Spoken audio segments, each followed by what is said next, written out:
Hello bull draggers दोस्तों, 1-1.5 साल पहले मैंने एचडीएफसी बैंक के ऊपर एक वीडियो बनाया था और उसमें ये कहने की कोशिश की थी कि किस तरीके से बैंक में सब कुछ सही नहीं है। और उसके बाद हमने देखा कि एक बड़ा बैंक में मर्जर हुआ उन प्रॉब्लम्स को फिक्स करने के लिए। लेकिन जब मैंने उस बैंक को के ऊपर ये वीडियो बनाया था तो जो लोग मुझे नहीं जानते उसमें से कुछ लोगों ने मुझे ट्रोल किया। ट्रोल करने का कारण ये था कि आप इतने पॉपुलर स्टॉक और इतना बड़ा ब्रांड, आप उसके बारे में बुरी चीज़ें कैसे कह सकते हैं। खैर, ट्रोलिंग का मुझे कोई फ़र्क नहीं पड़ता, अपना वो टाइम और एनर्जी ही वेस्ट करते हैं। तो उसके बाद स्टॉक मोटा मोटा रेंज में रहा लेकिन गिरा नहीं। वहाँ से हमें थोड़ा बहुत राइज भी देखने को मिला। उसके बाद उन लोगों ने मुझे दोबारा भी ट्रोल किया।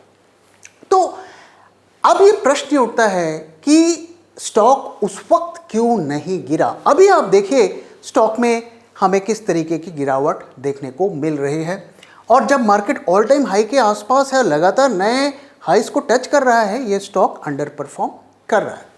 तो अब जाकर वो गिरा, तो उस वक्त वो स्टॉक क्यों नहीं गिरा? इसका क्या कारण है?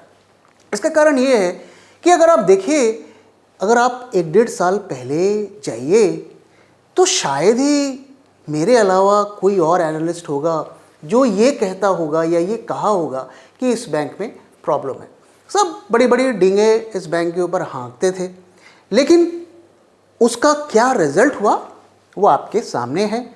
मार्केट ऑल टाइम हाई पर है और बैंक अंडर परफॉर्म कर रहा है। तो इससे हमें क्या लेसन मिलता है? जब भी किसी स्टॉक में 99.999% लोग बुलिश हों, उस स्टॉक का कोई फ्यूचर नहीं होता है। वो कुछ टाइम तक चढ़ेगा, कुछ टाइम तक आपको मज़े देगा, लेकिन उसके बाद सज़ा भी देगा। और आज आप देखिए, आप में से ज़्यादातर लोगों ने इस स्टॉक को अपने पोर्टफोलियो में रखा होगा और उस स्टॉक को देखकर उनको थोड़ी तकलीफ़ होती होगी कि मार्केट चढ़ रहा है, मेरा स्टॉक नहीं चढ़ रहा है। हालांकि वो होपफुल भी होंगे कि कभी ना कभी रिकवरी हो जाएगी, इसका भी दिन आएगा, लेकिन फ़िलहाल तो वो आपको पेन दे रहा है। तो जिसने भी इस स्टॉक को अपने पोर्टफोलियो में रखा होगा उसे थोड़ा बहुत रिग्रेट तो हो रहा होगा। दोस्तों, हमने भी करीब 2021 अगस्त में एक पोर्टफोलियो पब्लिश किया था और उसमें हमने 21 स्टॉक रखे थे, जिसमें एक भी बैंकिंग और फाइनेंस का स्टॉक हमने नहीं रखा था। और उसका पोर्टफोलियो का परफॉर्मेंस आपके सामने है। 80% रिटर्न है, 26.50% एनुअलाइज रिटर्न है। 19 आउट ऑफ 21 स्टॉक्स जो हैं प्रॉफिट में इस वक्त चल रहे हैं। 15 स्टॉक ऐसे हैं जो 50% से ज़्यादा का रिटर्न दिए हैं और 8 स्टॉक्स ऐसे हैं जो 100% से ज़्यादा का रिटर्न दिए हैं। आप लोगों में से काफ़ी लोगों ने उस पोर्टफोलियो को काफ़ी सराहा और अब मुझे काफ़ी लोग ये भी मैसेज कर रहे हैं, सर अब एक नया पोर्टफोलियो चाहिए, एक नया पोर्टफोलियो दीजिए। तो मैं जानना चाहता हूँ आप में से कितने लोग इंटरेस्टेड हैं। मैंने इसके लिए एक वोटिंग भी कराई है। अगर आप इंटरेस्टेड हैं तो प्लीज़ वोट करिए।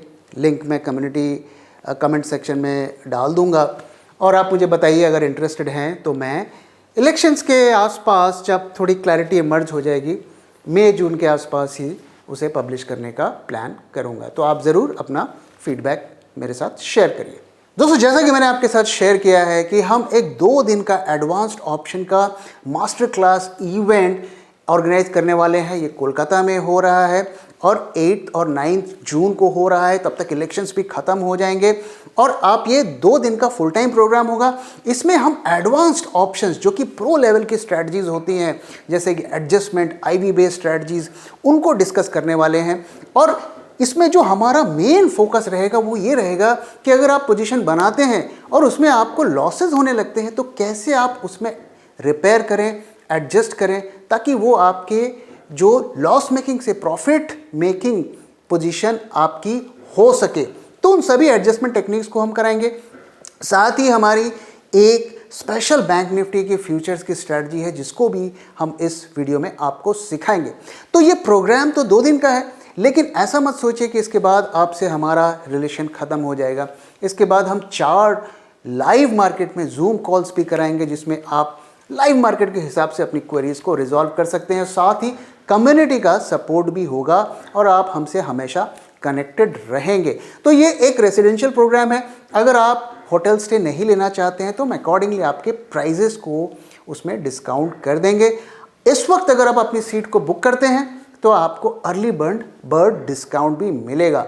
तो अगर आप डिस्काउंट लेना चाहते हैं तो देर मत करिए और जल्दी अपनी सीट्स को बुक कराइए। ऑलरेडी हमारी 50% के आसपास सीट्स बुक हो चुकी हैं। तो ये बहुत ज़्यादा इसमें पार्टिसिपेंट्स को हम नहीं इंक्लूड करने वाले हैं, 20 से 25 लोगों को ही इंक्लूड करने वाले हैं। तो जल्दी ही अपनी सीट को बुक करिए। और इस पूरे प्रोग्राम के आवर बाय आवर डिटेल्स भी आप हमारे वेबसाइट पे जाके देख सकते हैं। तो आप डे 1 और डे 2 में हम क्या आपको कराएंगे वो सारी डिटेल्स भी यहाँ पर है। इसके अलावा कोई भी आपको क्वेरी है तो स्क्रीन पे दिए हुए व्हाट्सएप नंबर के थ्रू आप हमसे कनेक्ट कर सकते हैं। तो दोस्तों देर किस बात की, जल्दी ही अपनी सीट को बुक कराइए। तो जो HDFC बैंक में हो रहा है, जो फॉल हमें देखने को मिल रहा है, शायद अब आप सोच रहे होंगे कि यार शायद इसके फंडामेंटल्स ख़राब हैं, इस वजह से ये हो रहा है। लेकिन देखिए दोस्तों, मार्केट में हमेशा फंडामेंटली साउंड स्टॉक ही आगे नहीं बढ़ते हैं। कई स्टॉक्स आपको ऐसे मिलेंगे आज के दौर में जिनके फंडामेंटल्स HDFC बैंक से भी ख़राब हैं और वो लगातार न्यू हाइज बना रहे हैं। ऐसे कई स्टॉक्स टाटा ग्रुप में भी मौजूद हैं।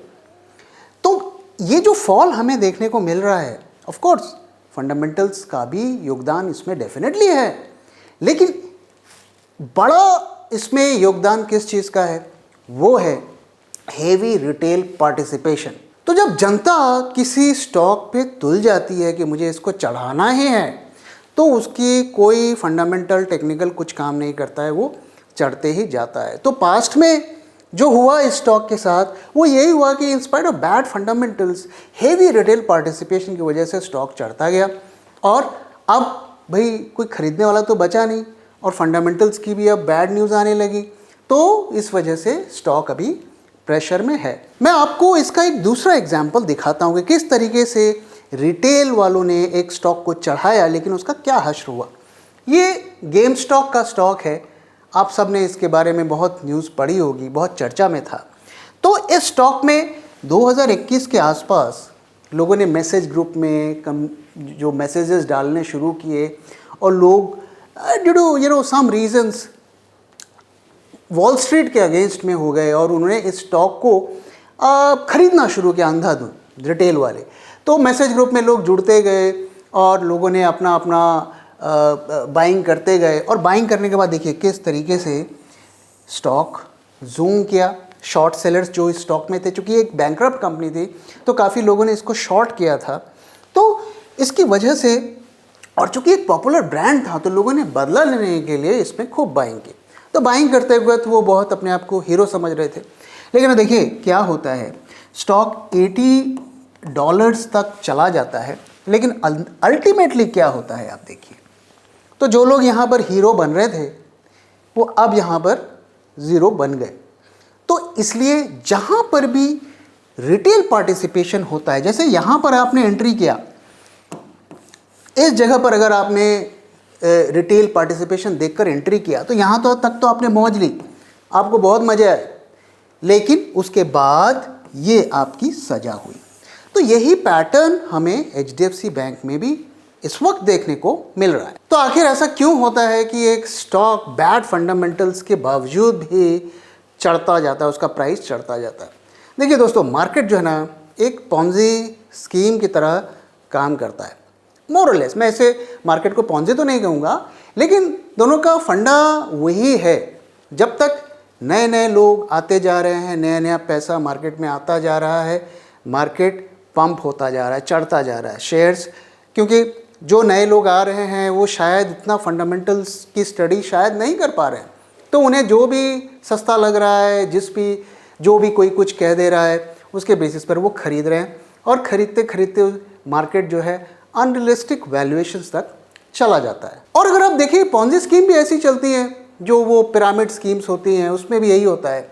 जब तक नए नए लोग मेंबर बनते जाते हैं तो सब सिस्टम बिल्कुल परफेक्ट चलता है, सब लोग खुश होते हैं। लेकिन फिर क्या होता है, जब नए मेंबर बनने बंद हो जाते हैं तब असली प्रॉब्लम शुरू होती है। तो मार्केट में भी वही फंडा चलता है, जब तक नए नए लोग आएंगे मार्केट चढ़ता जाएगा, ये स्टॉक्स भी चढ़ते जाएंगे। जो रिटेल वाले स्टॉक्स है, रिटेल हेवी पार्टिसिपेशन वाले स्टॉक्स है, वो भी चढ़ते जाएंगे। तो जैसे पॉन्जी स्कीम में होता है, पहले तो बहुत मज़ा आता है, लोग पैसे बनाते हैं, बाद में फिर उसका वो प्राइस पे करते हैं। उसी तरीके से जो हेवी रिटेल पार्टिसिपेशन वाले स्टॉक्स होते हैं उसमें भी हमें वही एग्जैक्टली पैटर्न देखने को मिलता है। तो हमेशा एक बात को ध्यान में रखिए, जिन स्टॉक्स में हेवी रिटेल पार्टिसिपेशन होता है वो हमेशा एक रेड फ्लैग होता है। और मैं आपको अभी डेटा के साथ दिखाऊंगा, उन स्टॉक्स की लिस्ट भी दिखाऊंगा जिसमें हेवी रिटेल पार्टिसिपेशन है, लार्ज कैप का भी दिखाऊंगा और स्मॉल कैप का भी दिखाऊंगा, और दिखाऊंगा कि वहां पर क्या हो रहा है। तो आइए सबसे पहले लार्ज कैप के स्टॉक्स की बात करते हैं। वो स्टॉक्स जो रिटेल में बहुत ज़्यादा उन्होंने जो पार्टिसिपेशन किया है, जो बहुत ज़्यादा ओनरशिप है। तो ये आप सारे स्टॉक्स देख सकते हैं। इसमें Asian paint, Bajaj Finserv, Bajaj finance, HDFC bank, ICICI bank, Infy, ITC, Jiofin, LT, Reliance, Tata communication, Tata motors, Tata power, Tata steel, TCS, Titan और ट्रेंट, ये सारे रिटेल हेवी स्टॉक्स हैं। और इसमें आप परफॉर्मेंस देखिए, तो ये देखिए, अभी तो ये इनका 1 साल का परफॉर्मेंस है। इन्होंने अच्छे मज़े यहाँ पर काटे, 100% 50%, 30% प्रॉफिट दिख रहा है। लेकिन अब थोड़ा थोड़ा सजा मिलती हुई दिख रही है। 2024 में ये नेगेटिव आ गया, अभी भी काफ़ी स्टॉक पॉजिटिव में है। तो अगर आप देखिए, इसमें से जो करीब 6 स्टॉक्स, ये हो गए 8 स्टॉक्स, 9 स्टॉक करीब करीब अभी ये लॉस में चल रहे हैं। और ये ध्यान रहे दोस्तों, इसमें सबसे ज़्यादा इन लार्ज कैप्स में रिटेल का पार्टिसिपेशन है। तो यहाँ पर मिक्स बैग रिटर्न है। तो अभी जो ये मज़ा का दौर शायद कुछ टाइम और चलेगा, लेकिन उसके बाद सजा का दौर भी आएगा। जैसे ये एशियन पेंट, अगर आप देखिए, ये रिटेल का बहुत फेवरेट स्टॉक होता था आज से 1-1.5 साल पहले। लोग मुझे कहते थे सर ये स्टॉक तो गिर ही नहीं सकता, और अभी देखिए मज़ा मिल रहा है आपको। उसी तरीके से एचडीएफसी बैंक, कि भाई ये बैंक कैसे गिर सकता है, ये तो जब तक हमारी जीडीपी चढ़ेगी तब तक ये बैंक चढ़ेगा। तो वहाँ पर भी हमें सजा इस वक्त मिल रहा है। तो ये क्लियर अभी देख सकते। तो अभी हम ये तो नहीं कहेंगे कि भाई अब से गिरावट शुरू हो गई, अब ये गिरता ही जाएगा। हो सकता है यहाँ से भी रिकवरी हो गए, क्योंकि जब तक नए लोग मार्केट में आ रहे हैं तो क्यों गिरेगा, वो आएंगे, वो खरीद लेंगे। और मैं आपको भी डेटा भी दिखाऊंगा कितने नए लोग मार्केट में आ रहे हैं। तो जब वो आ रहे हैं, आएंगे, तो भाई किसको खरीदेंगे, तो भाई इन्हीं नेम्स को खरीदेंगे, क्योंकि ये वेल नोन ब्रांड है, वेल नोन नेम्स है। इनके ऊपर इतने सारे यूट्यूब वीडियोस बनते हैं, इतने सारे ब्लॉग्स लिखे जाते हैं, तो इन्हीं को खरीदेंगे। तो ये हो सकता है और भी बढ़े। तो जब तक पॉन्जी स्कीम की तरह लोग आते जाएंगे, इन स्टॉक्स ये चढ़ते जाएंगे। अब आइए मैं आपको असली खेला जहां शुरू हो चुका है, स्मॉल कैप्स की कहानी दिखाता हूं। तो ये देखिए, ये स्मॉल कैप के वो स्टॉक्स हैं जिसमें रिटेल की सबसे ज़्यादा ओनरशिप है। दोस्तों ध्यान रहे, मैं यहाँ पर रिटेल की बात कर रहा हूँ। तो रिटेल जो इन्वेस्टर होता है उसे हम ऐसे काउंट करते हैं जिनका 2 लाख से कम की इन्वेस्टमेंट होती है, उसको हम रिटेल मानते हैं। तो यहाँ पर एचएनआई का तो मैं इंक्लूड कर ही नहीं रहा और इंस्टीट्यूशंस का तो कर ही नहीं रहा हूँ। ये सिर्फ रिटेल वाले जो छोटे निवेशक हैं, जो एक स्टॉक में 2 लाख से कम का पैसा लगाते हैं, तो ये उनके फेवरेट स्मॉल कैप्स हैं। अब यहाँ पर क्या देखने को मिल रहा है, तो भाई इनका तो अभी से वो शुरू हो गया, इनकी जो पिटाई शुरू हो गई है। फिलहाल देखिए, ये भी 100% से ऊपर है, 100% से 70% से, और ये भी 100% से ऊपर है। लेकिन 1 ईयर रिटर्न में भी देखें तो ये 20% डाउन, ये 36% डाउन, ये 6% डाउन। अगर 1 मंथ रिटर्न देखें भैया, ये देखिए 20% ऑन एन एवरेज, कई केसेस में 8% भी है, 5% भी है। और अगर 2024 में भी देखें तो 22%, 15% ऑफ कोर्स अभी कुछ यहाँ पर अभी चल रहे हैं, इंडियाबुल रियल एस्टेट। तो यहाँ पर ऑलरेडी वो जो सजा का दौर शुरू हो चुका है। तो जो चीज़ मैं आपको बताने की कोशिश कर रहा हूँ कि जब भी हेवी रिटेल पार्टिसिपेशन होता है उसके बाद स्टॉक्स चढ़ते हैं, लेकिन अल्टीमेटली वो सस्टेन नहीं होते हैं, क्योंकि अंत में जो खरीदता है सबसे वो रिटेल वाला ही होता है। तो जब तक रिटेल वाले आते जाएंगे स्टॉक चढ़ता जाएगा, और जब रिटेल वाले ख़त्म होते जाएंगे तभी उसमें गिरावट शुरू होगी। तो इसलिए रिटेल का डेटा को ट्रैक करना बहुत ज़रूरी होता है। वही इंडिकेट करता है कि मार्केट में कब पिटाई शुरू होने वाली है। दोस्तों अब मैं आपके साथ कुछ डेटा शेयर करना चाहता हूं। तो 30 लाख करोड़ का रिटेल का ओनरशिप है स्टॉक्स में। तो 30 लाख करोड़ के स्टॉक्स रिटेल ओन करता है आज के दौर में। इतना पैसा उनका लगा हुआ है और 7.7% जो टोटल ओनरशिप है वो रिटेल की है। रिटेल मतलब एचएनआई को नहीं इंक्लूड कर रहा हूं मैं, सिर्फ रिटेल जो छोटे निवेशक हैं उनको इंक्लूड कर रहा हूं। 2024 में करीब 55 lakh account new investors market में आए सिर्फ इस साल, और 5 साल में करीब 1.2 करोड़। तो आप देखिए कि अभी भी नए लोग आते जा रहे हैं मार्केट में और खरीदारी करते जा रहे हैं। तो जब तक नए लोग आते जाएंगे तब तक वो पार्टी चलती जाएगी। तो अब आइए बात करते हैं कि हमें क्या करना चाहिए। जिन स्टॉक्स में हेवी रिटेल पार्टिसिपेशन है क्या उसको हमें ऑल टुगेदर अवॉइड करना चाहिए। मैं ये तो नहीं कहूँगा कि आप पूरी तरीके से अवॉइड करिए, मैं कुछ सजेशंस आपके साथ शेयर कर सकता हूँ। पहली चीज़ तो ये है, जहाँ तक जब आपको दिख रहा है कि हेवी रिटेल पार्टिसिपेशन इस स्टॉक में है, जिनके ऊपर कई सारे यूट्यूब वीडियोस बन रहे हैं और खूब सारे लोग बातें कर रहे हैं और खूब उसमें डिलीवरी बेस्ड बाइंग रिटेल वाले कर रहे हैं, तो हो सके तो अवॉइड करिए। लेकिन हो सकता है आप उस स्टॉक को रोज़ रोज़ बढ़ते हुए देख के आपको तकलीफ़ हो तो आप एंटर करना चाहें। तो अगर आप एंटर करते हैं तो भाई जल्दी एंटर करिए, जल्दी निकलिए, देर मत करिए। जब आप देख रहे हैं कि ऑलरेडी स्टॉक 100% बढ़ चुका है, उसके बाद एंट्री करने का कोई मतलब नहीं है। लेकिन ऐसे कई आपको स्टॉक्स मिलेंगे स्पेशली लार्ज कैप में जिसमें हेवी रिटेल ओनरशिप है। इसलिए हेवी रिटेल ओनरशिप है क्योंकि उसकी ब्रांडिंग अच्छी है, उसका नाम है, इस वजह से है। तो उन स्टॉक्स में भी अपॉर्चुनिटी मिलती है। और वो अपॉर्चुनिटी कब मिलती है? जब उसमें 30% से ज़्यादा की गिरावट होती है, उस वक्त अगर आप एक्वायर करेंगे। दोस्तों मैं यहाँ पर सिर्फ लार्ज कैप्स की बात कर रहा हूँ।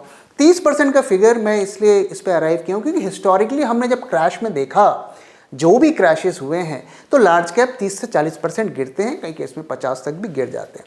तो 30% फॉल पे अगर आप एक्यूमुलेट करना शुरू करेंगे तो आप एक क्वालिटी स्टॉक, एक क्वालिटी ब्रांड में एंटर करेंगे। तो दोस्तों हमेशा एक बात ध्यान में रखिए कि भीड़ में अगर आप रहेंगे तो भगदड़ का रिस्क होता है। भीड़ में पैसे नहीं बनते हैं, भीड़ में बंदर बाट होती है। तो असली वेल्थ भीड़ से दूर रह के भी ही बनती है। तो दोस्तों मेरा काम है आपको रास्ते दिखाना, ये अच्छा रास्ता है, ये बुरा रास्ता है, ये आपको बताना। अब आप कौन सा रास्ता चूज़ करते हैं ये आपकी चॉइस है। आप अपने समझ के हिसाब से अपने रास्ते चुनिए और उसी रास्ते पर चलिए। तो दोस्तों इसी के साथ इस वीडियो को मैं यहाँ पे ख़त्म करता हूँ। वीडियो कैसा लगा ज़रूर बताइएगा और अपना फीडबैक शेयर करना मत भूलिएगा। Thank you very much for time and thank you for watching.